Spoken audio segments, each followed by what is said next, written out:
very good morning. Terrific Tuesday today. Have a good one. Welcome to today's episode of Morning Well. Three things that we will talk about. Energy up, tech down. Commodities rise to the highest in 8 years. Coupang, a Korean e-commerce company's IPO filing.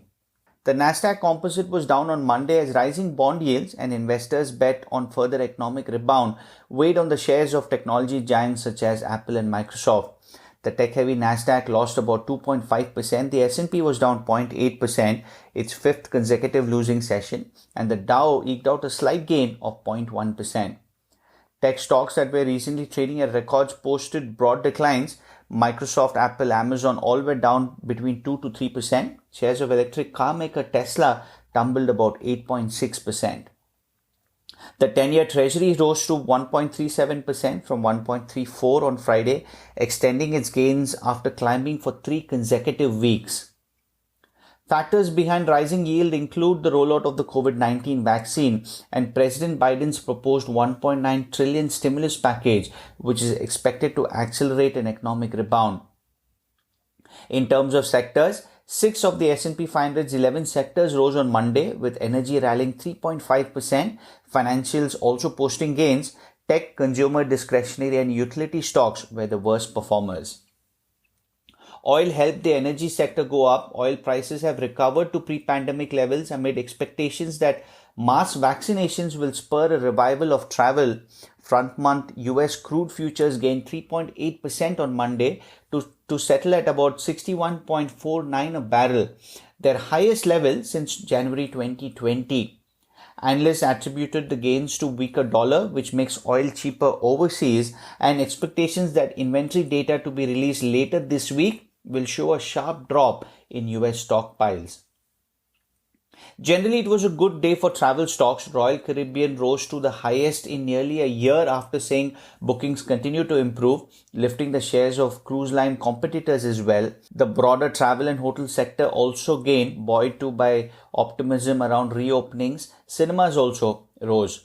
The US Global Jets ETF rose about 3.5%, while Marriott gained 4.6%. Investors will be watching for any indication on how Federal Reserve may react to the sharp rise in bond yields. Fed Chair Jerome Powell is set to testify before the Senate Banking Committee on Tuesday and House Financial Services Committee on Wednesday.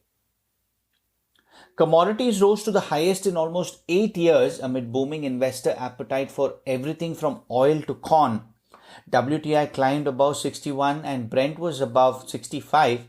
Gold extended its rebound from a 7-month low. Copper rose above 9,000 for the first time in 9 years. Raw sugar reached the highest since 2017, and Arabica coffee futures touched a 14-month peak on concern that excessive rains will trim further crop potential in top supplier Brazil. Some comments from Yellen. Yellen pushed for higher taxes on corporations but not on the rich and said that the market for a 10-year treasury bond would be tiny. She added that a wealth tax has been discussed, but it is not something President Biden favors. The administration is looking to boost the top corporate tax rate to 28%, and a capital gains tax hike might be something worth considering. Lastly, wanted to touch upon this IPO filing that I kind of read about.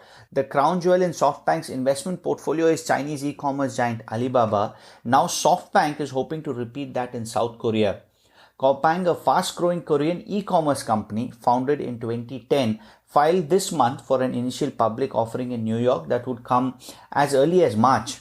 It is expected to value Coupang at more than $50 billion, the most for a foreign company since Alibaba in 2014, creating hopefully another windfall for SoftBank's Vision Fund.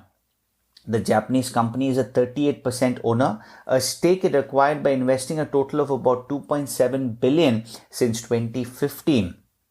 Coupang has quickly become Korea's largest e-commerce player. This is according to Euromonitor International. Booking $12 billion in revenue last year, its IPO prospectus says, compared with the $2.4 billion in 2017. While still unprofitable, the company narrowed its losses by about a third last year. Coupang has spent heavily building its own delivery network and fulfillment centers, helping it entice customers with next-day delivery and easy returns. As in other countries, e-commerce grew strongly in Korea during the pandemic. But online shopping has long been popular there anyway, which will account for about 28.9% of retail sales in 2021, second only to China. Korea's population density also helped. About half of the country's 52 million people live in Greater Seoul, making it easier for Coupang to achieve the fast delivery it promises. This was an interesting coverage that I read out of Wall Street Journal, and I thought I'll share it here. That's the update. Stay safe and healthy, and I'll speak to you tomorrow.